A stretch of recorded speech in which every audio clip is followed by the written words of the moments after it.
Okay, super annoyingly, there was a larger hex here, a larger star bolt that was holding the stopper. This rubber stopper was right here that was stopping the blade guard from going beyond there. I had to take that out, and I need to go all the way to here in order to access that last screw right there. Anyway, when I get that off, the whole thing's gonna come off. Bye-bye for now. Well, all right, I took out that last screw and jiggled things around a little bit. While I was doing that, I gave up and started taking apart the other side. It looks like the other side's really nice. You can access the brushes by taking off just 2 screws here. It's a split plastic case on that side. So I don't have any problem with the brushes. It's not sparking or anything. But I noticed there's a little bearing right here, and I was pushing on this thing to see if I could get any play in it. It does seem like there's a little play right here, so that's weird. Now I'm going back to this other side, and I'm looking at it, and what I found was this pops out. Whee! And there's a tiny, okay, so this guy is just a gear-driven bit, and there's a tiny little gear over there, so you can get more torque on it. That, presumably, that little group of teeth that you see right there, is attached to the little motor that drives the whole thing. How cute, huh? And there's some nice clean grease in there, but I noticed there was some sawdust packed in here, maybe 1 millimeter of sawdust. So I don't know if something fell out or broke from here, or if it just had screws that weren't pulling it tight anymore. So here's my current plan. I'm gonna screw everything back together. I don't want to go any deeper than this, because this looks like where the flexing was happening. But I have no obvious indication on this piece, this gear piece that actually spins the blade, whether there's damage. I have no indication of damage on it. I got a little bit of sawdust on it, but otherwise, I mean, it's pretty nice. There's a nice bearing in there, but why does it go in and out? No idea. So, screw everything together nice and tight again, and if it works, and if it doesn't, I replace that sucker. Because you can't have a millimeter play.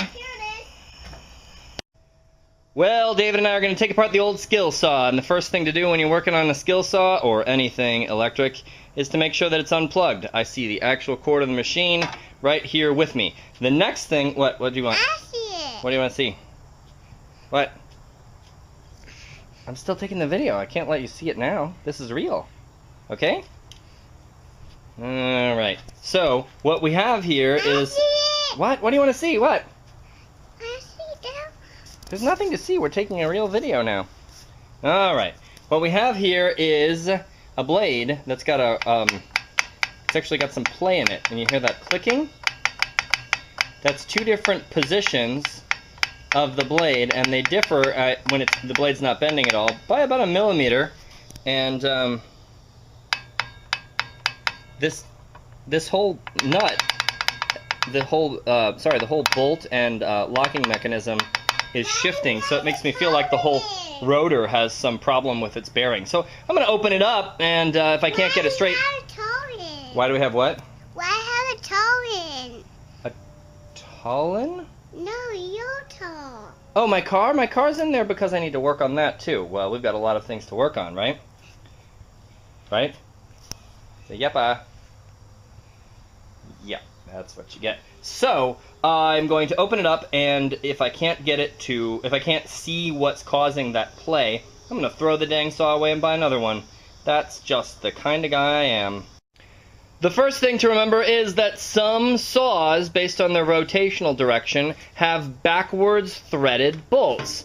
And the second thing to remember is you don't want to hold on to the saw while you're trying to loosen the bolt, because if it slips, you'll just slice your hand up. So I got a vice grip and grabbed the blade, making sure not to nick any of the teeth with it. And then I go into here, and it turns out this is properly threaded. You know, it's threaded like it ought to be, right? Ah! Hi! This was stuck in the garage forever. What, that book right there? And you found it? Good girl. All right. Well, you want me to read that to you? On the back page it has pictures. Okay. Well, on the front page it it's supposed to not have pictures. Yeah, this is a little bit off topic though. What does that mean? Well, that's not what I'm making the video about. Are you ready to hear the book or something? Do you want to hear the book? Okay. Well, I'm going to loosen this all the way and then take that apart after we finish that book, and I'll get back in touch with you. Well, there's no real additional information here with the blade off. Indeed, the center shaft is what is moving and clicking right there. Yeah, no other symptoms for this thing. It starts up fine, slows down gradually. There's no electric brake on it or anything. It's just a cheap saw that I've had for 10 or 15 years, and I'm kind of sad to lose it. So I need to get some star drives and take off some more parts. And I wonder, sometimes when I'm taking apart things that are damaged like this, if I'll ever put it back together. Found 2 long screws and 1 short little one. They came from there, and there. And there's a little one right here that you can barely access through the guard when the guard's all the way in the unretracted position. And there's another one under here that I'm going to need to take out when the guard is all the way back. Bye-bye!